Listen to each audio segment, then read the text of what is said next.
Mission Vision avec Julie Châtelain.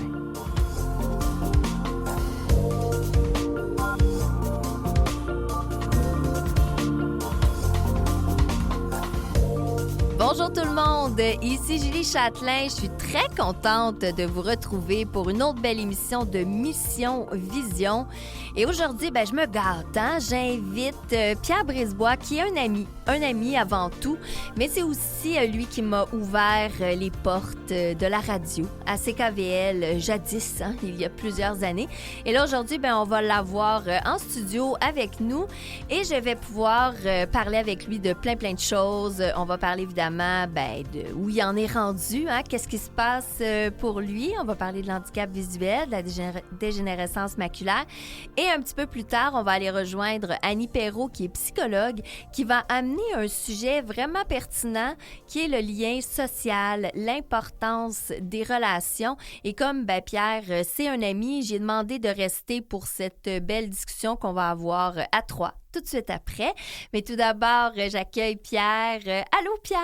Allô, Julie. Je suis super contente. Mais moi aussi, ça fait longtemps. On se parle au téléphone, mais oui? de vive voix, ça doit faire une couple de mois, certains. Oui. Oui, et surtout au micro comme ça. Alors oui, ça fait longtemps. Ça fait longtemps. Ouais. Parce que comme j'ai dit au début, oui, on est amis parce qu'on a été amis avant qu'on se découvre à la radio. Mm-hmm. Et c'est toi qui m'as ouvert vraiment la porte. Là, tu as dit, est-ce que ça te tente de venir remplacer? Ah, oui. Au début, c'était vraiment un remplacement. Mm-hmm. Hein? C'était avec toi, c'était une co-animation. Pendant 2 semaines, on s'amusait, on remplaçait Charlie Rousseau. Et là, tout d'un coup, j'ai aimé ça. J'ai beaucoup aimé ça. T'as eu la piqûre. J'ai eu vraiment la piqûre. Et là, tranquillement, tu m'invitais une fois de temps en temps venir faire un petit topo jusqu'à temps que tu me dises, moi, j'aimerais ça que tu ailles une émission. Absolument. Donc, c'est toi qui m'as vraiment Oui, ouvert, mais tu avais les qualificatifs première, dans le fond, pour pouvoir animer une émission. Oui. Et curieuse, bonne question, une bonne diction, bien posée. Donc, tu avais vraiment tous les archétypes et qualificatifs vraiment essentiels pour faire de la radio. Et tu les as vus. Et je les ai vus, hein? oui. Tu les as vus et tu m'as dit, est-ce que ça te tente? Et j'ai commencé, en plus, tu m'as pas donné un petit contrat, là. Je me suis retrouvée avec une quotidienne, 2 heures par jour en direct, parce que tu m'avais dit, moi, je veux que tu fasses du direct. Ouais. Et là, j'ai tout fait, là. J'ai appris la technique, c'est moi qui faisais tout, là. Vrai, j'étais vraiment mon chef d'orchestre. Mm-hmm. Je faisais mon émission, mes chansons, je faisais la console, tout, avec un handicap visuel. Oui. Mais on t'avait adapté, je me souviens, parce que les collègues disaient, mais pourquoi tu as mis un grand écran comme ça? Puis c'est parce que c'est important, parce que Julie, là, elle a un problème de vision, puis vous savez, moi-même, j'ai un problème de vision. Donc, déjà, là, j'avais adapté les moniteurs plus grands, mais avec toi, on a mis ça beaucoup plus grand. Et puis, on a modifié le studio. Donc, c'était super pour tout le monde en bout de ligne, parce que ceux qui avaient une bonne vision, étaient obligés de forcer les yeux. C'était merveilleux. Un gros écran devant les yeux. Exactement. Et c'est comme si, pour la première fois de ma vie, mon handicap visuel n'était pas un problème. Tu sais, c'est comme si là, on m'ouvrait les portes de dire, OK, tu as un handicap visuel, on va adapter et non, mon Dieu, ça va être difficile d'adapter comme ce que j'avais tout le temps vécu avant. Absolument. Alors là, c'est pour ça aussi que je me suis dit, c'est possible. Alors, je peux être en train de faire mon émission, regarder mon écran, en même temps jouer avec les pitons de la console. Quand on choisit de faire ce métier-là, comme je te disais à l'époque aussi, à l'époque, c'est pas si longtemps, mais ça fait quand même plusieurs années, mais c'est de comprendre tout le système. Parce que lorsque les postes affichés sont tellement rares que si quelqu'un utilise simplement la communication, c'est-à-dire le parler, l'animation, s'il n'y a pas rien dans son curriculum vitae qui fait en sorte qu'il montre de la technique, il ne sera pas retenu. Alors, comme toi, je te disais, il faut t'apprendre la caméra, il faut t'apprendre la technique, et tu as tout appris vraiment, ça a très, très bien été. Ah oui, vraiment. Et j'ai vraiment tout appris et j'ai vraiment aimé ça aussi. Mm-hmm. J'ai vraiment aimé pouvoir piloter complètement mon émission. Et ce que j'ai aimé aussi, parce que ça aussi, c'était une première, c'est que tu m'as dit, parfait, 2 heures en direct, go. Tu veux faire quoi? Et là, c'est carte blanche. Absolument. Tu crées ce que tu veux. Alors là, tu te retrouves vraiment avec une page blanche de OK, et là, c'est une émission de radio là, que je vais créer. Là. C'est quand même pas rien. Mm-hmm. Et là, je sentais toute la confiance. Absolument, oui. Et à partir de là, je me suis dit, OK, go, j'y vais. Et j'ai tellement aimé ça. Oui, on n'était pas loin. Moi, j'étais dans mon bureau toujours à t'écouter. Donc, s'il y avait quelque chose, j'intervenais au niveau de la pause. Exact. Puis on coachait comme ça. Et tu t'en es bien sorti. Alors, mais comme je te dis, tu avais déjà les qualificatifs en partant, les qualités d'être animatrice, d'être bonne communicatrice et de l'écoute aussi, qui est important. Oh mon Dieu, l'écoute. Je pense que ça, c'est vraiment ma plus grande force. Absolument. Je balaye beaucoup les yeux parce que ton mur en arrière, c'est des lignes et des lignes. Fait que ça te joue au niveau écoute, de la... oui. Alors, donc, sois pas surpris si je te regarde pas parce que je dois juste... Aussitôt que je prends quelques minutes, là, je me concentre vraiment sur ton visage, mais tu as l'air vraiment une personne comme en 8 dimensions là, et ça ondule énormément en arrière, mais c'est correct. Alors, c'est pas les murs pour le DMLA. Non, mais c'est ça. Mais justement, parce que quand on s'est rencontrés, toi et moi, c'était à travers la DMLA. Ouais. Moi, je savais même pas que tu étais directeur de la radio. Non, c'est vrai, je te l'avais pas dit. Pas du tout. On s'est rencontrés plusieurs fois, puis je te l'avais rien dit. C'est tout d'un coup que tu m'as dit ça. Hey, est-ce que tu savais que j'étais directeur de la radio? Je vais, hein? Non, on ne savait pas du tout. Et ça a commencé que moi, je voulais m'impliquer au niveau de la DMLA. Je me suis dit, tiens, est-ce que je pourrais faire des actions bénévoles? Y a-tu quelque chose? Et je me rappelle que c'est là que tu m'avais parlé de la course. La course, et là, j'avais été. Le défi DMLA. Le défi DMLA. Ouais. Et là, c'était la première fois que je faisais quelque chose en lien avec la dégénérescence maculaire. Et c'est là finalement, on a comme développé notre amitié à travers tout ça. Et tout d'un coup, on s'est rendu compte que, on avait la DMLA, mais pas du tout... Au même niveau. Pas du tout la même chose, parce que toi, tu as vraiment la DMLA. Toi, tu as vraiment typique DMLA. Moi, j'ai typique plein d'autres affaires et la DMLA, ce qui fait qu'on n'a pas du tout la même vision. Mais toi, tu es vraiment... C'est pour ça que quand tu dis ça ondule, parce que toi, tu n'as pas les atteintes que j'ai au niveau de la myopie, au niveau que moi, j'ai tellement peu de vision que comme j'ai pas le focus qui est bien, moi, des fois, ça va même pas onduler parce que c'est tout brouillé. Oui, je comprends. Donc, tant que c'est brouillé, ma vision, elle voit pas croche. Mais toi... Tu as vraiment une vision. Moi, à chaque fois, je suis un peu en état de choc de ta vision. Oui. Peux-tu nous en dire un peu plus? Écoute, c'est-à-dire qu'au niveau de l'œil gauche, j'ai j'ai l'atrophie géographique qu'on appelle. Alors, qu'est-ce que c'est? C'est la forme avancée de la DMLA sèche. Tu dois comprendre que quand on a, je sais si tu le comprends, c'est un exemple, quand on a la DMLA, normalement, on est diagnostiqué à l'entour de 70 ans. Oui. Bon, avec la DMLA sèche, rendu, je te dirais, à 85 ans, pas loin de 90 ans, malgré tout ce que les gens peuvent faire pour retarder la maladie, il devient une cécité vraiment là, centrale où est-ce qu'on n'est plus en mesure de voir. Certaines personnes, c'est effacé, d'autres peuvent avoir une tache noire. Mais bref, il n'y a plus rien à faire. Bon. Mais il y a encore tout le temps la vision périphérique. Périphérique, oui, c'est ça. Lorsque la périphérique commence à vraiment être endommagée, à partir de là, c'est ce qu'on appelle l'atrophie géographique, parce qu'au niveau de la photo de l'œil, ça fait un peu comme des continents, donc on appelait ça géographique. Bon, moi, je l'ai eu à 46 ans. Je n'ai pas 60 ans. Très jeune. Moi, j'ai 42, là, ce qui veut dire que ça serait dans 4 ans, là. Si on suit mathématiques, c'est ça. Là, mais moi, ça fait 16 ans. Oui, ça fait 16 ans que j'ai la maladie. Donc, le problème qu'il y a, c'est que la maladie, même si je fais tout pour la retarder, est quand même assez avancée. Donc, au niveau de mon œil gauche, qui est mon œil dominant parce que je suis gaucher, j'ai plus de vision centrale. C'est-à-dire que je ne peux pas être fonctionnel avec mon œil. Mais je vois tout le tour. Mon niveau central, c'est-à-dire que selon le sujet, selon la distance, selon l'éclairage, selon tout, je peux réussir quand même à reconnaître quelqu'un. Mais si je pourrais croiser mon frère dans la rue, si je n'ai pas l'habitude de le voir dans cet environnement-là, à l'intérieur de 20 pieds, je ne le verrais pas. Même les deux yeux ouverts. OK. Après ça, s'il est plus loin, c'est bizarre, hein? S'il est plus loin que 20 pieds, je te dirais, je peux le reconnaître indirectement. Je peux te dire, son visage me dit quelque chose. Okay. Mais à l'intérieur de 20 pieds, je ne le vois pas. Ça, c'est avec les deux yeux ouverts. Okay. Si j'utilise simplement mon œil gauche, là, oublie ça, je peux reconnaître personne. Je ne suis même pas en mesure de reconnaître même ma conjointe, même mes enfants. En fait, si tu fermes ton œil droit, c'est ça. À ce moment-là, c'est même pas possible. C'est impossible. Tu reconnais pas personne. Absolument pas, parce qu'il n'y a plus de vision. Parce que dans le milieu, c'est quoi? C'est effacé. Il n'y a plus rien. C'est effacé, puis je te dirais tout le tour. Oui. Alors, c'est tout distorsionné. Oui. Alors, si je regarde quelqu'un, j'ai l'impression de regarder des gens qui ont une tête à claque. Soit les yeux vont sortir vraiment prédominants au maximum, parce que ça m'arrive de regarder de côté comme tout le monde. Oui. Mais là, mon nez, bien entendu, cache ma vision de mon œil droit. Donc, ça fait que là, c'est l'œil gauche je vois avec mon œil gauche. Oui. Et là, tout le monde est distorsionné. C'est vraiment pas beau, là, je te jure. Là. Ce qui veut dire que juste ton œil droit, dans le fond, on pourrait dire c'est un œil... Oui, mon œil droit que j'ai... T'es alors aveugle avec ton œil gauche, là, dans le fond? Ben, fonctionnel. C'est-à-dire que je pourrais me débrouiller, là, si je me retrouve tout seul dans un endroit, puis mon œil droit n'est pas fonctionnel, ben, mais demande-moi pas d'ouvrir une porte, demande-moi pas de lire, demande-moi pas de regarder, de voir quelqu'un. Oui, je vais voir ses bras, si je baisse les yeux, sa tête peut apparaître distorsionnée, mais je ne le verrai pas. Mon œil droit, lui, ben, c'est la forme plus atrophie géographique, c'est-à-dire en haut à gauche et en bas à droite, il n'y a rien, c'est disparu. Okay. Donc, si je regarde quelqu'un, mettons, t'es en couple, et je rencontre un couple, tiens, sur la rue. Deux, un à côté de l'autre. Un à côté de l'autre et qui sont à ma droite, ben, je vais les regarder, ben, il y a un qui n'a pas de tête.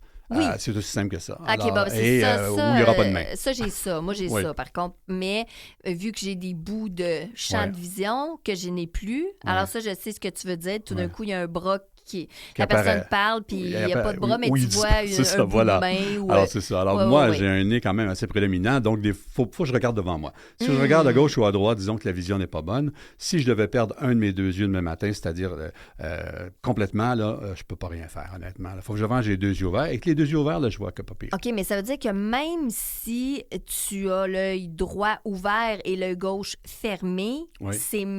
Encore là, c'est pas mieux non plus. Non, c'est pas mieux. Ben alors, titre d'exemple, parce que j'ai mon permis de conduire encore. D'ailleurs, ils viennent de me le redonner encore ce matin. Oui, c'est assez impressionnant. Mais je passe les tests. Mais je te donne un exemple. La conduite automobile. Tu passes les tests, honnêtement. Tu passes les tests. Mais je suis responsable. C'est-à-dire que je fais attention. Je passe les tests, c'est-à-dire qu'est-ce que la SAC demande pour passer et j'ai réussi. Mais il faut que j'aie les deux yeux ouverts. Il ne faut pas que je me ferme les yeux. Non, alors, entre toi et moi, des fois, j'attends la lumière et je fais des tests de vision, voir avec mes yeux. Mais oui. Et lorsque je rouvre l'œil gauche, ben, il n'y en a pas d'auto. À droite, à gauche, il n'y en a pas.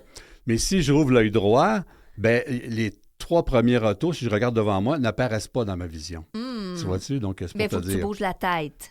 Faut que je bouge. Mais les deux yeux ouverts, je suis correct. Les deux yeux, OK. Mais si je devais fermer un œil, je parle. Si je ferme un œil, mon œil droit, il n'y a pas d'auto. OK. Si je ferme mon œil gauche, je laisse mon œil droit ouvert, les premiers autos, je ne les vois pas. Parce qu'ils sont en haut à gauche. OK, ce qui n'est pas sécuritaire. Ben, c'est pas sécuritaire, mais les deux yeux ouverts, je fais vraiment attention. Bon, est-ce que je reconnais tout le monde sur la rue avec les visages en auto? Non. Non. Mais je sais qu'il y a un véhicule devant moi, je sais s'il y a un piéton devant moi, et je suis une personne ultra responsable. Donc, je prends beaucoup plus souvent le transport en commun que mon véhicule, que mon auto, tout simplement. Oui, absolument. Alors, il faut que les meilleures conditions soient là, et là, je vais prendre mon auto. Oui, c'est ça, mais encore là, au niveau de ton permis, tu pourrais l'avoir eu, puis que tu as fait A, B, C, tu sais, que tu es allé au hasard aussi. Parce que je comprends pas. Non, mais moi, j'avais déjà fait un test quand j'étais plus... Moi, j'ai jamais pu conduire de voiture. Oui. Mais il y a un moment donné où est-ce qu'ils m'ont dit « Ah, peut-être que tu pourrais conduire un scooter. » Ah, OK. Et j'avais été passer le test et je l'avais eu, mais j'avais dit à la fille que j'avais dit n'importe quoi. Ah, OK. Non, mais là, c'est un professionnel. C'est-à-dire que c'est l'ophtalmologiste ou l'optométriste qui passe ces tests-là. Ah, OK. Et c'est un test de vision avec une caméra, champ périphérique. Est-ce que je vois le petit point en haut à droite? Puis là, je le vois pas. Fait que j'étais allée... pour ça, je dis A, B, C. Je vais de bord. Ça doit être A. Celui-là, D. Puis là, finalement, j'ai reçu mon papier que je l'avais eu. Mais... J'ai dit complètement ridicule. Non, tu es plus profond que ça. T'inquiète, c'est pas moi qui décide. OK. Je suis pas bon menteur, donc j'aurais bien de misère. C'est sûr que j'échouerais, là. Non, mais les critères de la Société d'assurance automobile du Québec pour conduire sont quand même très, très larges. Moi, je suis assez impressionné. Je me dis, une chance, je suis responsable, je bois pas d'alcool, je prends pas de drogue. Je me dis, bon, on n'est pas supposé de conduire non plus, mais on en voit des gens là, qui se font arrêter dans le temps des fêtes avec les nez rouges de saumon qui n'appellent pas. Là. Et, ou des intoxiqués, ça sent la drogue en auto. Alors, je me dis, s'il y avait en plus ma vision, ben, c'est ceux qui sont dangereux. C'est fini, là. Mais, et tu sais, moi, je le dis parce que c'est important de le partager. Pas le fait que j'ai des ancêtres écossais, mais du côté paternel, j'ai des ancêtres écossais, donc j'ai l'archétype de la paupière tombante. Alors, qu'est-ce que c'est? C'est que la plupart de tout ce qui est pays de ces secteurs-là, même au niveau des Vikings indirectement, on a la paupière tombante. Okay. Donc, en vieillissant, notre œil se ferme davantage. Ah oui? Alors là, donc là, c'est l'ophtalmologiste aperçu de ça, parce que vu que mon œil gauche qui est prédominant, ben, je ne vois pas au niveau central. Il arrive un temps dans la journée où est-ce que tu es plus fatigué et que ton œil va fermer. Ouais, je donc, comprends. tu n'as pas la 100% de ta visibilité. Oui. Donc, l'ophtalmologiste m'expliquait, donc, est-ce que ça se peut-tu que tu perdes la vision à un certain moment donné? Parce que des fois, j'ai l'impression que là, tout le monde n'a plus de tête ou tout le monde est distorsionné. C'est que mon œil a fermé tranquillement, mais je ne m'en suis pas rendu compte parce que je suis fatigué, parce qu'il y a toutes sortes de conditions, surtout en fin de journée. Oui. Donc là, il existe une opération qu'ils vont me faire OK, pour pour m'enlever la paupière, OK. que normalement, c'est ça fonctionne au niveau esthétique, c'est-à-dire que normalement, c'est ceux qui, les paupières tombantes, se font opérer pour l'esthétisme, tout simplement. Tandis que moi, là, le gouvernement. Donc, c'est pas couvert par la régie. La régie d'assurance, la RAMQ, mais je suis à dire les mots exacts. Oui, c'est ça. Régie de l'assurance maladie du Québec. Alors là, ils ont autorisé parce que, dans mon cas, moi, c'est automatiquement que ma paupière se ferme. Oui. Puis, vu que je suis vieillissant, ma paupière tombe davantage. Elle vient automatiquement nuire à ma vision. Et là, je serais un dangereux, bien entendu. Ben oui. Alors, je serais automatiquement considéré aveugle. Donc, c'est basse vision. Tandis que là, au moins, ils vont opérer, ils vont m'enlever cette paupière-là. Non, je suis en attente d'une opération. Ils vont pas t'enlever la paupière. Ils enlèvent une partie de la paupière qui tombante. Ah oui. Ils vont serrer le muscle au niveau de l'intérieur de l'œil. Je pensais à toi quand ils m'ont tout dit ça. Ben oui, hein? Ils vont me serrer la partie de l'intérieur de l'œil, le muscle, pour éviter que la paupière tombe. Oui. Et puis, tout ça, c'est pour maintenir ma vision correcte, tout simplement. Parce qu'étant donné que pour le moment, ma vision droite, je vois bien. Oui. Elle vient compenser pour la gauche, mais automatiquement qu'elle ferme même un petit peu, l'œil gauche qui est prédominant, tout de suite me montre cette vision-là. Ah oui. Et là, les gens n'ont plus de tête, ou ils ont des gros yeux, ou ils ont la mâchoire comme ça. Ah oui, tout croche, là. C'est pas beau. Non. Bref, c'est correct. C'est mes enfants, je trouve que ça me fait de la difficulté. Quand je regarde, hier au souper, justement, j'ai une de ma grande qui est venue, alors tout de suite, là, je me tournais la tête, puis là, je la regardais, j'ai dit, là, j'ai dit, écoute, veux-tu te mettre un peu plus loin, s'il te plaît, là, afin que je la vois correctement, parce que sinon... Mais justement, ça, c'est quelque chose, parce que moi, je le vis, là. Moi, à Noël... Les enfants de mon frère, ma sœur, c'est tous des petits garçons, sauf une petite fille, mais elle est un petit peu plus vieille, donc je la mélange pas. Mais les petits garçons, ils ont le même âge à peu près, la même face, les mêmes cheveux. Ils étaient tous habillés à peu près en noir. Tout en noir. Et là, à un moment donné, là, j'ai senti l'émotion monter parce que là, je me suis rendu compte que je ne savais plus lequel était lequel. Mm-hmm. Et là, c'est là que j'ai réalisé, je me suis dit, oh mon Dieu, il a 6 ans. Il a 6 ans d'âge. Ben, rendu à 10 ans, en fait, je ne connaîtrais pas son visage vieillir. Oui, c'est ça qui fait mal. Je ne saurais pas, il a l'air de quoi quand il est rendu à 30 ans, là. Ouais. Je pourrais pas. Non. Fait que toi, vu que c'est tes filles, moi, c'est mes neveux. Et ça m'a rentré dedans. Je me dis, toi, avec tes filles, ou même avec ta femme, que tu sais, son visage, veut pas, en vieillissant, son visage se transforme aussi. Oui, absolument, oui. Est-ce que des fois, ça te ramasse, tu sais, de dire, hey, le visage des gens. Oui, ça fait mal. Ça fait mal parce que tu vois tes proches distorsionnés, puis eux autres, ils ont même pas, ils peuvent pas imaginer parce qu'ils vivent pas ce que tu vois. Alors, même si tu essaies de le décrire, oui, mais alors, et je le sais que moi, je trouve ça difficile. Je me dis, je ne leur souhaite pas ça du tout. C'est pour ça que je me suis impliqué au niveau de la maladie, pour qu'il y ait du changement, tu sais, parce que je veux pas que mes enfants aient ça. Bien, c'est ça. Mais justement, la différence entre toi et moi, c'est que moi, c'est pas du tout la DMLA traditionnelle qu'on pourrait dire. Là. Moi, c'est vraiment parce que c'est un mélange de plein... Les causes à effet. C'est ça, là, c'est pas la DMLA à proprement parler. Donc, j'ai pas personne dans mon entourage. C'est pas héréditaire. C'est juste moi qui ai ça. Mais toi, c'est pas la même chose. Non. Moi, ma grand-mère l'avait, qui est paternelle, qui est décédée à 60 ans. Je l'ai pas connue. Mon père est décédé à 46 ans. Les 2 sœurs de mon père qui avaient la DMLA sont décédées à moins de 55 ans. C'est un mauvais mélange génétique qui fait en sorte chez nous que du côté de mon père, ils sont décédés très jeunes, toute la gang. Puis il y avait, je pense, une mauvaise alimentation aussi. C'était des... des bons vivants? Oui, des bons vivants, oui, mais tu sais, tendance à fêter un petit peu trop. Et trop d'alcool, trop de cigarettes. Ça fait que mon père ne buvait pas tant que ça, mais ses frères et sœurs en prenaient toute une solide. Je me souviens des parties de Noël, là, les fêtes traditionnelles, ça swingait. Et ça, ça aide pas pour... Non, ça aide pas pour le DMLA. Alors, et le mauvais bagage génétique de mes 2 grands-parents paternels a fait en sorte que, en tout cas, j'ai jamais su, au bout de ligne, que j'avais la DMLA. J'avais des génétiques de DMLA. Alors, Oui. parce que dans mon cas, moi, c'est génétique, les maladies orphelines. Donc, Oui. il y a ceux qui ont la DMLA, normalement, comme je te dis, c'est à 70 ans que ça sort. C'est souvent des antécédents familiaux, mais c'est surtout aussi des bagages, des gens qui se sont exposés au soleil trop longtemps, Oui. qui ont fumé, qui ont mangé gras, diabète, embonpoint, et antécédents familiaux, bien entendu, Oui. père, mère, crise de cœur, ACV, tout ça. Alors, c'est vraiment l'archétype, le portrait les personnes atteintes de la DMLA. Alors, moi, je ne savais pas. Donc, quand on me dit à 46 ans, bien, Pierre, tu as des rosines dans l'œil, je ne sais même pas c'était quoi ce mot-là. Donc, tu as un début de DMLA. Inquiète-toi pas avec ça et tout simplement, ça va bien aller. Je veux dire, prends ces multivitamines-là, puis ça va bien aller. Jusqu'à 2 ans après, j'ai fait une hémorragie dans l'œil, mais je ne m'en suis pas aperçu. Non. Donc, vu que je ne m'en suis pas aperçu, donc j'ai une cicatrisation. Parce que tu n'as pas de myopie. Non. Ce qui veut dire que toi, tu peux avoir ton œil droit qui va très bien, puis ton œil gauche, pendant ce temps-là, lui, est en hémorragie, puis il perdait. Ah ouais, tu le sais pas. Mais comme, tu sais, parce que moi, c'est le contraire. Moi, il y a tellement de myopie que moi, dès qu'il y a un petit changement de vision, moi, je le vois tout de suite. Ah ouais. Mais toi moi, je le tu voyais avais pas. l'œil tellement fort. Oui, puis tant que je ne fermais pas un œil, je ne savais pas que j'avais ça. Puis je l'avais seulement au niveau de mon œil gauche. Ben oui. Donc, tu ne penses pas à ça. Puis là, 2 ans après, je travaillais pour Bell à ce moment-là, et pour le nommer, là. Mais il y avait une présentation BlackBerry. Et là, je me suis gratté un œil par pur hasard. Tu sais, c'est écrit BlackBerry en gros, noir sur blanc. Et le mot a complètement été distorsionné, il a disparu, il apparaissait. Je me disais, c'est quoi ça?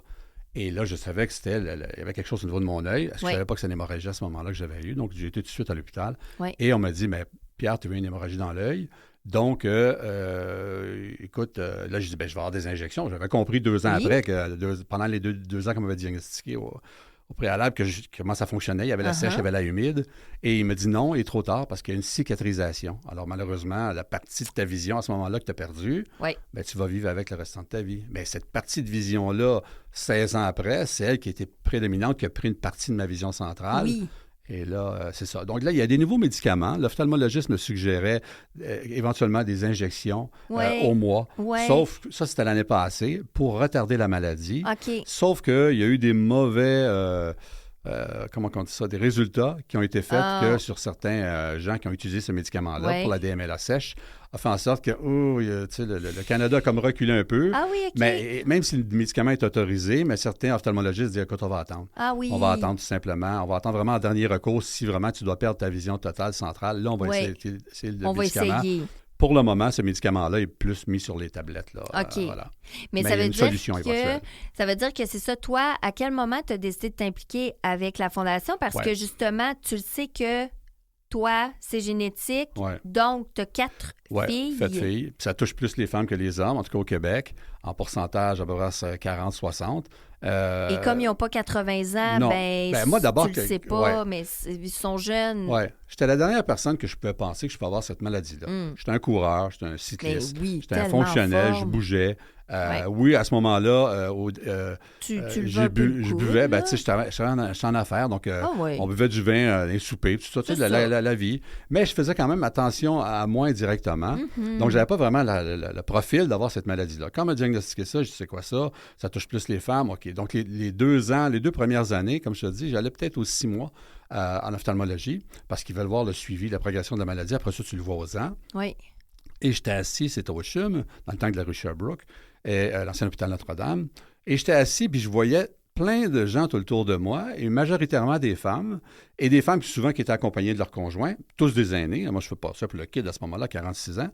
Et je voyais les femmes, l'archétype typique des femmes. Je voyais ma mère, je voyais ma grand-mère indirectement en eux, ma mère maternelle, parce que paternelle, comme je te disais, est décédée, jeune. Donc, qui fouillaient dans leur sacoche, qui donnaient une paparman au monsieur, qui se prenaient un petit bonbon, qui regardaient l'heure. Puis là, ils disaient, veux-tu aller mettre de l'argent dans le parcomètre? La femme, le monsieur partait, puis il allait mettre de l'argent dans le parcomètre. C'était là, qu'est-ce que c'est que ça? Puis là, je me suis dit, mais attends une minute, là, ça touche plus les hommes que les femmes.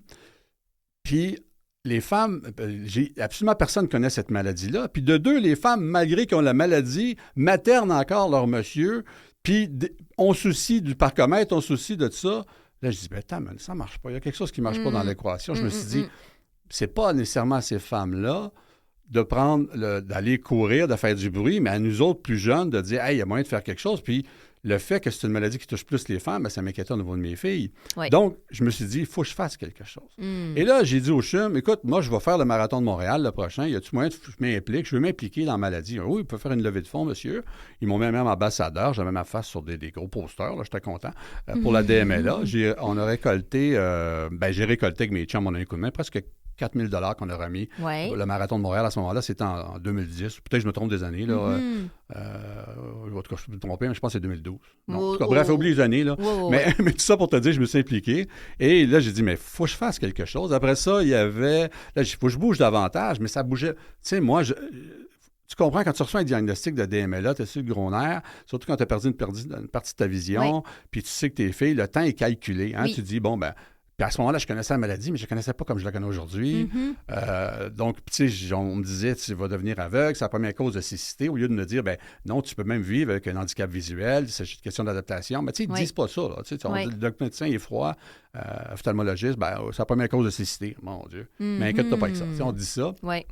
Ça fait que j'ai dit, j'ai pu s'impliquer au niveau de la QDM, l'Association québécoise de la dégénérescence maculaire. Je suis devenu le président de la QDM, mais ça ne bougeait pas encore assez à mon rythme. Je voulais que ça bouge davantage. Moi, je n'étais pas là pour je n'étais pas une association indirectement, je ne dis pas que c'est le cas de la QDM, là, mais je n'étais pas là pour faire vivre, me payer un salaire. Le but n'était pas là. Le but était de faire bouger la maladie, faire connaître la maladie à tout le monde, parce que 9 sur 10, mais je vais exagérer, mais je n'exagère pas. On m'a dit 95 aînés sur 100, je vais mettre ça plus gros, ne savent pas c'est quoi DMLA. À ce moment-là, là, peut-être ça a descendu à 90, mais ils ne savent pas c'est quoi DMLA. Donc, t'imagines, tu es un aîné, tu as une maladie qui te touche, qui est la première cause de cécité. Déjà, quand tu deviens aîné, parce que j'ai découvert en côtoyant des aînés ayant la même maladie, beaucoup d'anxiété. Tu ne sais même pas si tu vas te réveiller le lendemain. Tu ne sais même pas si tu es considéré plus bon dans la société, alors que tu as un bagage incroyable, encyclopédique, énorme. Personne ne t'approche. Ceux qui sont plus en forme que d'autres vont faire du bénévolat dans les hôpitaux, dans les garderies, ils vont s'impliquer à la bibliothèque. Mais beaucoup d'aînés sont laissés à eux-mêmes alors qu'ils ont un bagage incroyable. Donc, tu es oublié de la société. Tu n'es plus bon à rien dans ta tête. Tu perds la vision tranquillement pas vite. Tu veux pas le dire parce que tu as peur qu'on te prenne et qu'on te mette dans un CHSLD ou dans une place non autonome. Alors, je me suis dit, mais il faut que je fasse quelque chose, ça n'a pas d'allure. Et c'est là que j'ai lancé la fondation. J'ai lancé le défi des MLA, une course et une marche. Après ça, je dis, il faut faire quelque chose. Les gens disaient, mais Pierre, on voudrait donner plus, mais on aimerait ça avoir des reçus, mais je n'avais pas de reçus. Moi, je n'ai pas une fondation. Là. Alors là, j'ai écrit au gouvernement du Canada. On a fait la fondation. Ça s'appelait Fondation Pierre Brisebois à ce moment-là. Mais Fondation Pierre Brisebois, ça ne dit pas maladie. C'est devenu... Tu sais, ça avait été Guy Lafleur. Pierre, c'est tellement intéressant. On va pouvoir poursuivre après la pause. On va accueillir Annie Perrault. On va parler justement du lien, de l'importance des relations. Et après, on va pouvoir poursuivre et voir au niveau du maculaire, la course et tout ce qui s'en vient et qui s'ensuit. Donc, on se retrouve tout de suite après la pause avec Annie Perrault.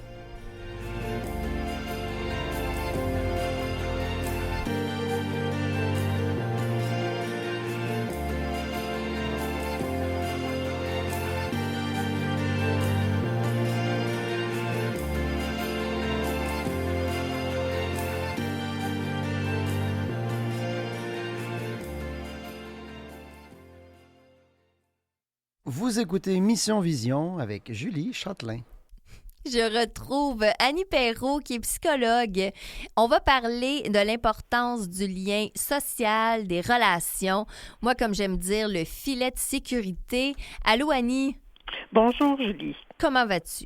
Ça va très bien, merci. Puis vous, de votre côté? Ben oui, ça va bien parce que là, comme je disais, on va avoir vraiment une discussion à trois. Donc, Pierre aussi va pouvoir se mêler à la discussion. Parfait. Bonjour, Pierre. Et comme j'avais dit, dès que tu m'as... Parce qu'en fait, c'est Annie qui m'a proposé ce sujet-là, avant même de savoir que Pierre, mon ami, allait être là. Et c'est là que j'ai dit, ça serait vraiment parfait parce que le sujet, je trouve qu'il est à point. Parce que moi et Pierre, on s'est retrouvés dans une relation où est-ce que un et l'autre, on s'est beaucoup soutenus à différents moments en lien avec l'handicap visuel et tout ce qui s'ensuit, le deuil qui est cyclique, hein, que ça vient, ça repart, c'est plus facile. Des fois, on se dit, mais à quoi ça sert? Bon, tous ces états d'âme-là. Donc, on s'est beaucoup soutenus. Et puis, moi, je trouve que c'est vraiment un beau sujet parce que des fois, on minimise l'importance des relations. Oui, on peut minimiser l'importance des relations. Puis si en plus on a une tendance à vouloir s'arranger tout seul parce que c'est comme ça qu'on pense que c'est mieux, ben on finit par s'isoler, ce qui n'aide pas nécessairement la cause. Non. Alors, oui, à travers votre relation, Julie, Pierre, vous avez peut-être expérimenté du soutien émotionnel à travers le fait de partager une expérience commune qui se ressemble. Hein? Puis c'est souvent un des aspects le plus important d'avoir ce soutien émotionnel quand on est en interaction avec l'autre. Oui. On est essentiellement des êtres sociables. On ne peut pas vivre vraiment tout seul, sinon on meurt. Hein. On vit au monde, puis on doit se faire prendre soin de nous autres. Donc, si on laissait tout ça tomber, on risque vraiment un naufrage de notre personnalité si on essaie de s'arranger toute seule. Oui, absolument. Donc, les relations sociales deviennent le support social, le soutien social devient vraiment une arme pour lutter contre la détresse émotionnelle, psychologique. Ça peut nous soutenir à différents niveaux, tant pour, par exemple, avoir accès à des ressources, des informations, avoir du soutien pratique et matériel, surtout lorsqu'on fait face à une situation de handicap ou de difficulté physique. Qui va nous aider à nous orienter dans les ressources, dans les informations? Bien, c'est souvent quelqu'un de notre communauté. Puis d'avoir accès à ce type de support-là est extrêmement important. Bien, moi, c'est vraiment particulier parce que comme quand j'étais jeune, oui, j'avais un handicap visuel, mais tu sais, j'avais pas de soutien particulier en lien avec l'handicap visuel. Moi, c'est vraiment arrivé plus tard et c'est par moi-même. Tout d'un coup, on dirait que je me suis dit, là, tous les gens autour de moi voient bien et moi, je vois pas bien. Et là, je sens que j'ai besoin d'aller rencontrer des gens qui vivent la même réalité que moi. Oui. Et j'en avais besoin, vraiment.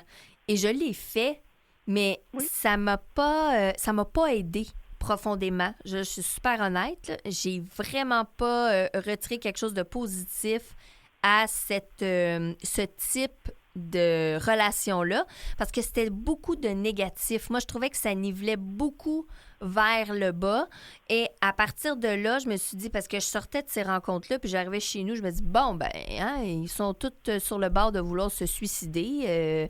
Alors là, moi, tout d'un coup, ça me donne quoi de vivre? Là, tu sais, moi, ça m'a amené. Moi, personnellement, là, je parle vraiment de moi, Julie. Et à partir de là, je me suis dit, non, j'ai dit, moi mes relations sont primordiales. Oui, le monde voit, mais tant mieux parce qu'on se soutient à travers ça. Ouais. Mais quand j'ai rencontré Pierre, c'est là que ça a été différent parce que c'est mon seul... C'est mon seul qui a un handicap visuel dans mon entourage. Là. J'ai pas d'autres relations. Il y en a pas d'autres, à part, mettons, avec le travail. Là, mais sinon, c'est le seul. Et quand on s'est rencontrés, ben j'ai absolument pas ressenti ça, là, cette espèce de lourdeur-là de « Oh mon Dieu, je porte un handicap visuel », même si on s'est rencontrés à travers l'handicap visuel. Absolument. Et Pierre, est-ce que tu as eu une expérience semblable à rencontrer des pères qui avaient un handicap ou ça a été une expérience différente? Non, moi, ça m'a fait du bien parce que je pouvais voir que je n'étais pas tout seul. Tout dépendamment des circonstances qui se disaient, mais dans l'ensemble, moi, c'était au niveau sportif. Donc, ça fait que lorsque j'écoutais ces gens-là parler, mais je me reconnaissais. Ouais. Je me disais, je ne suis pas fou, je ne suis pas tout seul à penser ça, ou je ne suis pas tout seul alors dans une conversation même banale, mais souvent, un donnait un exemple de ce qu'il vivait dans son quotidien. Puis là, je me disais, et je lis aussi la même chose. Alors, je me retrouvais, je me disais, bon, enfin, ça fait du bien d'entendre des gens qui disent la même chose, ou qui vivent la même chose que toi, même si ça peut être pas nécessairement la joie de vivre ça. Mais au moins, il y a un certain réconfort là-dedans de comprendre que au moins, tu peux partager ce que tu vis à tous les jours parce qu'un des problèmes qu'il y a avec la perte de vision, c'est que ça paraît pas. C'est-à-dire que oui, si on est dans cécité, ça paraît, mais lorsqu'on voit comme à moitié, bien, on nous regarde, ça paraît pas. Donc, mais toi, tu sais que tu vois pas la moitié de ce qui est à voir, où les couleurs sont délavées, ou ainsi de suite. Mais les gens, ils savent pas. Puis c'est comme s'ils n'y croient pas. Mais donc, ça devient difficile des fois d'expliquer c'est quoi la maladie parce qu'on n'a pas l'air quelqu'un qui manque un bras, il peut parler de son handicap parce que, bon, c'est physique, on voit qu'il manque un bras, mais quelqu'un qui manque un œil, ça ne paraît pas nécessairement. Et puis, donc, rendu là, peut-être les gens vont commencer à croire un peu plus, mais sinon... et c'est ça qui est difficile à vivre aussi. Alors, quand on rencontre des gens qui ont la même maladie que nous, qui vivent les mêmes choses, les mêmes symptômes, ça fait du bien. C'est un réconfort incroyable. Moi, je me souviens d'un exercice à l'Institut Nazareth Louis Braille qui avait démontré que la tâche que je voyais, elle avait réussi à la démontrer avec des collants. Écoute, c'était comme... j'en revenais... Moi, ça faisait comme 6 ans, 10 ans, je disais ça aux gens. Oui. Tu sais, ça rentrait dans les oreilles, ça sortait par l'autre. Les gens n'écoutaient pas. Alors, s'il avait vu physiquement qu'il me manque 3 doigts, il m'aurait posé la question, pourquoi il me manque 3 doigts? Mais ça paraissait pas dans ma vision. Non, c'est Bref, ça. mais c'est réconfortant. C'est ça que je veux dire. Mais je trouve ça intéressant ce que tu dis, Pierre, parce que je l'ai vécu par après. Mais je pense aussi que c'est en fonction du type de soutien. Tu sais, je pense que dans les gens qu'on va côtoyer, c'est peut-être pas... Tu sais, moi, probablement que le contexte de groupe, on est ensemble, on ouvre la discussion sur un sujet X, exemple, les relations amoureuses. Et là, tout d'un coup, on est plusieurs avec un handicap visuel et il n'y en a pas un qui est en couple et c'est juste du négatif qui sort de ça. C'est là, moi, je pense que c'est le contexte qui n'était pas positif pour moi.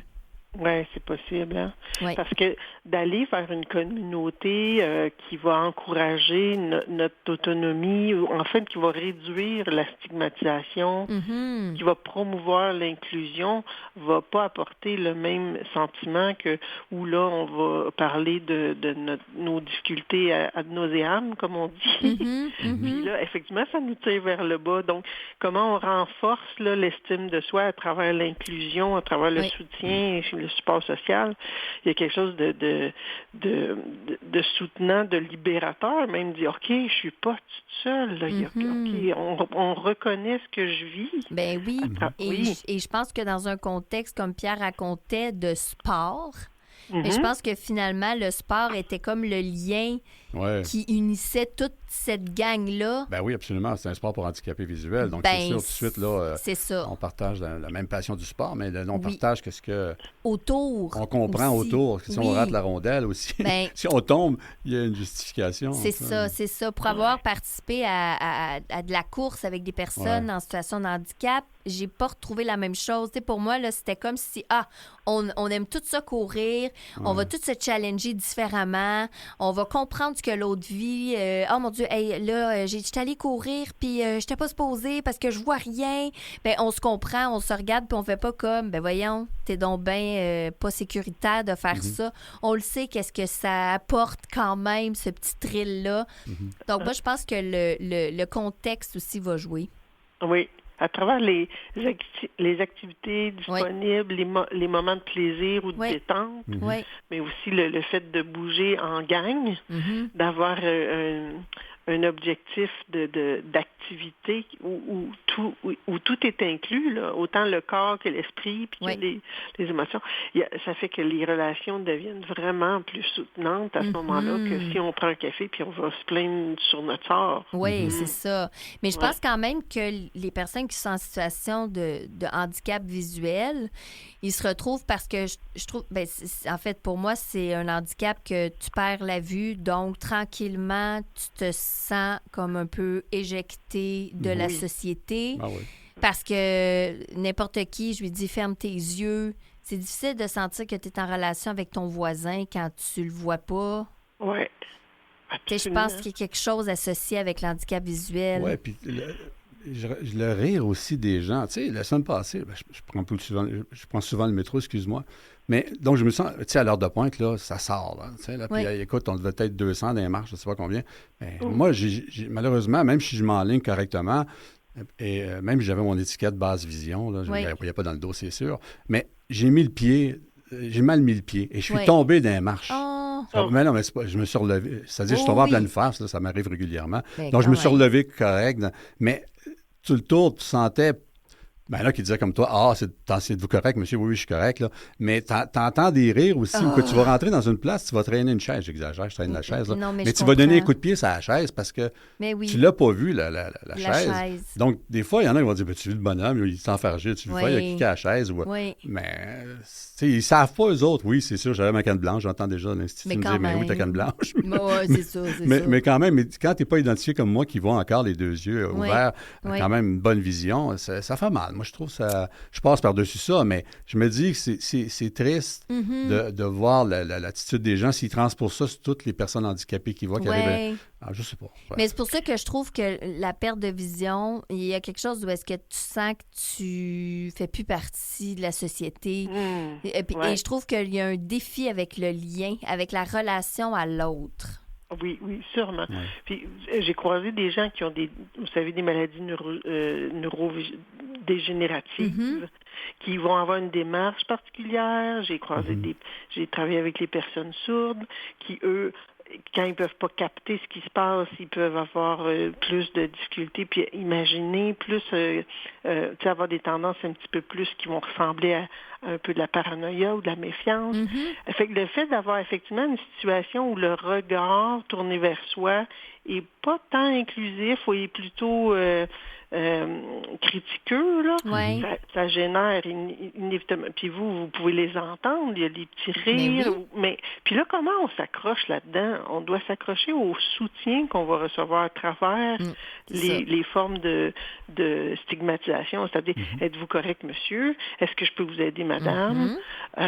Donc, de dire, OK, oui, il y a de la place au soutien malgré tout, mais c'est sûr que ça fait des blessures qu'on peut accumuler au fil des expériences relationnelles comme ça qui peuvent être difficiles. Oui, et quand tu as dit au tout début, là, déjà, il peut y avoir une... tu sais, justement, là, je vais m'arranger tout seul, touchez-moi pas. Bien, c'est parce que je trouve que des fois, ce qui arrive aussi, c'est qu'on se ramasse dans des situations où est-ce qu'on veut tellement pas être un poids pour l'autre. On veut pas être un poids pour les gens autour de nous. Fait comme, ben non, là, tout d'un coup, je veux pas devenir une charge. Fait que je suis capable de m'arranger tout seul. Puis là, des fois, on tombe dans l'autre extrême où est-ce qu'on peut couper des liens en lien avec le fait de « Non, c'est beau, je suis capable, je vais m'arranger. » Pour éviter les blessures aussi. Oui, ben oui. Le fait de...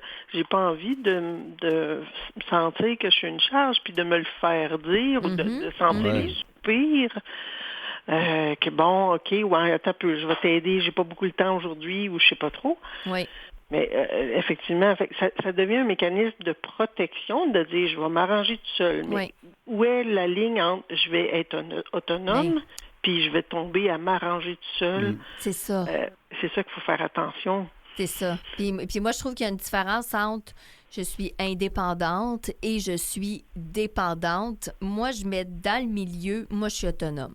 Ouais. Parce que pour moi, ça, c'est vraiment la différence. Alors là, quand je suis dans mon autonomie, ben je peux aller d'un bord de dire non, ça va, je suis correct, je suis capable de traverser la rue ici, ça va.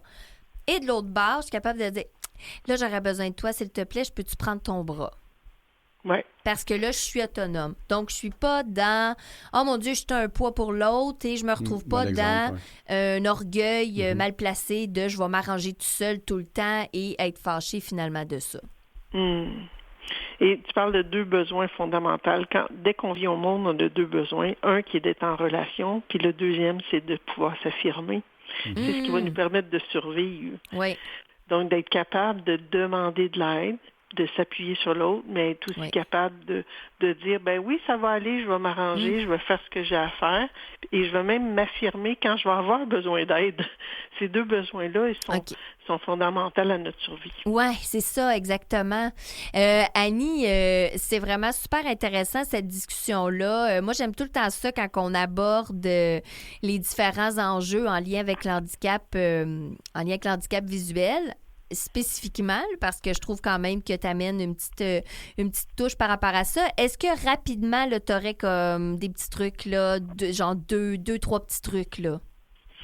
Alors, le soutien social est fondamental pour notre survie. Il s'agit de bien choisir les personnes. Il y a parfois des personnes qui vont être plus adaptés à certains moments de notre vie, puis d'autres à d'autres moments. Oui.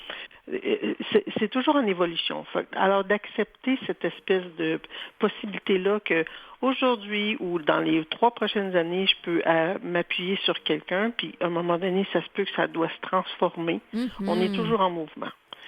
Donc, de faire la place à cette possibilité-là de transformation au niveau des relations, transformation au niveau de notre autonomie, nos besoins, puis de ne pas hésiter à demander de l'aide envers les personnes qui seront là les plus soutenantes. Oui, absolument. Ben merci Annie. Ben là, c'était pour l'instant, en tout cas, c'était notre dernière chronique parce que là, tu as eu d'autres projets de ton côté Exactement. Qui vont t'accaparer beaucoup, mais c'est sûr qu'on va se retrouver. On va se retrouver une prochaine fois. On avait commencé à CKVL ensemble et ça s'était terminé plus tôt prévu. Donc, on va se retrouver dans une autre saison à quelque part.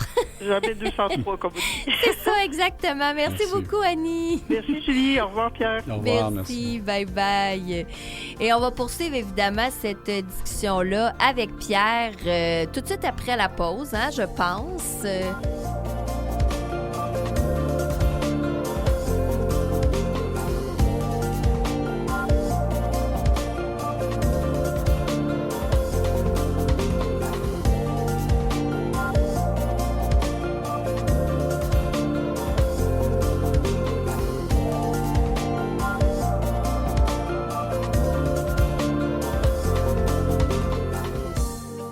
Je vais poursuivre cette discussion-là avec Pierre, comme j'avais dit, parce que juste avant de parler avec Annie, on parlait de Pierre, la dégénérescence maculaire, et là, tu étais rendu à nous parler de la fondation, et ça, je trouvais ça quand même important parce que j'aime ça voir aussi tout ce que tu fais, parce que tu en fais beaucoup. Mm-hmm. C'est sûr que là, il y a eu la pandémie qui nous a fait mal, qui a comme ralenti. Là. Parce que la plupart, on a environ 100 bénévoles.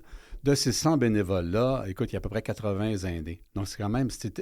Donc, on parle avant la pandémie, bien entendu. La pandémie a fait mal aux aînés, on le sait. Bon, on en a perdu parce que dans le sud-ouest, c'est là qu'il y a eu plus de décès. Malheureusement, il y a eu au début certains CHSLD qui ont été contaminés. Et il y a eu beaucoup de décès. Et malheureusement, nous avons perdu certains là-dedans qui étaient de proches, pas parce qu'ils étaient en CHSLD, mais étaient de proches. La maladie s'est transportée vraiment énorme. Et dans le sud-ouest de Montréal, ça a été très, très difficile pour tout le monde. Ça fait que les aînés ont été beaucoup craintifs de vouloir participer.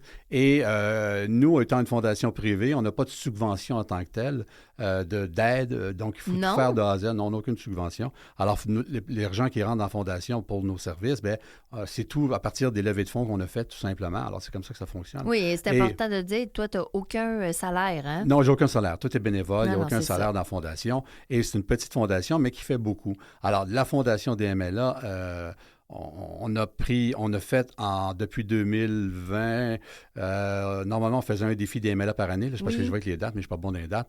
On a fait 2 levées de fonds depuis ce temps-là. Donc là, on revient cette année avec le défi des MLA. On est vraiment plus solide. J'ai passé à travers aussi 2 cancers, un cancer de peau quand même majeur. Et bon, ça fait que, étant donné que c'est moi qui est en arrière de tout, ça fait que ça a été négligé. Là, mais là, je suis beaucoup plus en forme que je l'étais. Et on revient avec le défi des MLA qui va avoir lieu le dimanche 29 juin au parc Angrignon. Alors, une question de visibilité. Une course, là. Une course et une marche, oui. Comme à l'époque. Comme à l'époque, mais sauf qu'avant, on allait jusqu'au demi-marathon, aux 30 km. Maintenant, c'est 5 km, 1 km, 5 km, 10 km. OK, c'est tout. Oui, parce que le parc Angrignon est plus petit. Puis l'idée, c'est vraiment de participer. Alors, de faire participer les gens le plus possible. Mais c'est-tu à la même place qu'avant? Non, avant, c'était à La Salle, sur le bord du fleuve. Oui. Et là, on est au parc Angrignon. C'est une question de transport plus rapide, plus simple. Alors, le métro est là directement. Ah, mais oui, c'est vrai. Alors, les levées de fonds se font à partir de là pour les services qu'a la Fondation. Alors, nous, à la Fondation, qu'est-ce qu'on fait de différent? Bien, on donne des lunettes de soleil. Ce qu'il faut savoir, c'est que quand on a la dégénérescence maculaire, on ne supporte pas la lumière. La lumière est trop forte. La lumière ambiante, le soleil extérieur, on oublie ça. La lumière est 2 fois plus forte dans les véhicules, le taux, tout ça. Donc, il y avait comme un manque. Si on prend l'Institut Nazareth, l'MAB Mackay, la plupart des l'Institut à Québec, il y a un vide. C'est-à-dire que pour être reconnu Basse Vision avec la DMLA, il faut vraiment être 90 ans puis tu ne vas pas vraiment rien. Ben, ou bien comme moi, puis là, tu as toutes les atteintes. Oui, c'est ça. Ben, des cas d'exception. Mais d'ordre général, avant, parce que c'est une question de budget, c'est une question de prioriser tout simplement ceux qui ont besoin davantage d'aide à domicile pour la vision. Puis ils disent, la DMLA, tu n'es pas totalement dans la noirceur.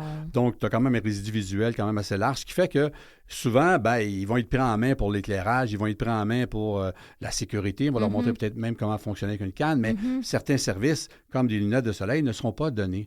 Alors, ces gens-là, souvent, beaucoup les aînés se retrouvent comme ça dans la solitude, dans l'isolement. Alors, nous, au niveau de la Fondation, on donne des lunettes de soleil gratuitement. Et là, on parle des lunettes de soleil. Là, qui vont par-dessus les lunettes. Par-dessus, parce que même si c'est des lunettes de soleil que tu achètes aux Jean Coutu, normal. Tu pourrais les acheter aux Jean Coutu, sauf qu'ils seraient étiquetés une autre marque. Là. Non, mais ce que je veux dire, c'est que je parle des lunettes cute, là, des lunettes de soleil. Là, mais ce que je veux dire, c'est comme une lunette. Là. Sur le dessus, j'ai pas de protection. Ah, tu veux des standards, c'est ça. Tandis que ceux-là vont vraiment protéger au niveau des rayons UV. Ça prend le petit toit que j'appelle au-dessus de la lunette. Pourquoi pas dire un toit, c'est correct. C'est comme un toit. Ça couvre, parce qu'un des problèmes majeurs avec la DMLA, c'est les rayons UV. Mais c'est Alors, ça. si des gens ont peu de vision, on a un champ résiduel limité, là, ça va venir protéger. Alors, nous, on offre ces lunettes-là gratuitement. Avant la pandémie, on payait la livraison. Maintenant, les gens doivent payer les frais de livraison. Qui sont de 24 $ mais on donne les lunettes quand même. On fait aussi des présentations dans les résidences pour aînés pour expliquer c'est quoi la maladie. Et on supporte un magazine qui s'appelle Le Maculaire, qui est un magazine sur tout savoir sur la DMLA. C'est un des rares magazines en français. Ça fait 2-3 ans, disons, que ça lève, mais là, l'implication est beaucoup plus majeure en ce moment. Où est-ce qu'une nouvelle, on fait les recherches de nouvelles à travers le monde sur les maladies, à partir des moteurs de recherche. On prend les meilleures nouvelles qu'on met. Donc, quelqu'un va savoir qu'est-ce qu'il y a sur la maladie, puis on vérifie aussi si la nouvelle est sérieuse ou pas. Et on les met tout simplement, et on met la source, bien entendu. Donc, la revue Le Maculaire est vraiment un outil essentiel. Si on veut savoir c'est quoi la maladie, qu'est-ce qu'elle touche, qu'est-ce qu'elle touche pas, qu'est-ce qu'il faut manger, qu'est-ce qu'il ne faut pas manger, qu'est-ce qu'il faut se protéger, qu'est-ce qu'il faut arrêter de faire. On a tout vraiment l'information qui est quasiment mise au quotidien là-dessus. Mais c'est un peu comme finalement la conférence de sensibilisation que tu fais. C'est juste que là, les informations sont plus spécifiques. Oui, mais ils sont plus larges aussi. Il y a des vidéos explicatives. Il y a des podcasts aussi. Il y a des vidéos que tu fais. Oui, je fais. Écoute, c'est quasiment moi qui fais tout dans la Z parce que, comme je te dis, on n'a pas les sous. On ne pourrait pas s'acheter, se payer quelqu'un. Non. Donc, on le fait. Je le fais parce que je suis impliqué au niveau de la maladie. Je veux que cette maladie-là soit connue de tout le monde afin que tout le monde sur la rue connaisse un peu comme on sait c'est quoi l'Alzheimer, et qu'on sache c'est quoi la DMLA, la dégénérescence maculaire liée à l'âge, et c'est quoi les conséquences, parce qu'il va y en avoir de plus en plus. Population vieillissante, des jeunes qui ne sont pas aussi en forme que nous on l'était, c'est-à-dire qu'ils n'ont pas été élevés nécessairement avec des navets, des carottes, des patates, puis du roast beef, puis le rôti de porc, puis tout ce qu'on mangeait en famille. Là, ils sont élevés beaucoup plus avec du fast-food, ou tu as l'opposé, là, qui peuvent être très, très, très bien nourris. Mais d'ordre général, si tu regardes les grandes chaînes de magasins, de restauration, quand j'étais petit gars, moi, tu avais le restaurant du coin, tu avais un Kentucky, un McDonald's, il fallait que tu marches 5 km. Là, écoute, tu as des Subway au coin de rue, tu as de l'abondance à pu finir, et tu vois vraiment notre clientèle-là qui sont vraiment accros là-dessus. Donc, et c'est des jeunes qui sont, je regarde mes filles, qui sont beaucoup plus sédentaires, qui font pas, tu sais, il y a une fierté de faire venir avec un Théo, pas Théo, mais... un Théo? Pas Théo, je dis Théo Taxi, mais c'est pas Théo Taxi. Uber, voilà, Uber. Oui. Donc là, ils vont même pas le chercher, ils se le font livrer. Donc, ils cumulent des bagages génétiques assez... encore là, je généralise, je dis pas que tous les jeunes sont comme ça, mais disons que c'est une génération, je me dis, mon Dieu, la DMLA va frapper plus, c'est sûr, parce que mais on en reste plus, des la population est vieillissante. Ils disent d'emblée qu'il va y avoir plus de DMLA. Parce que DMLA, c'est directement lié à l'âge. Hein?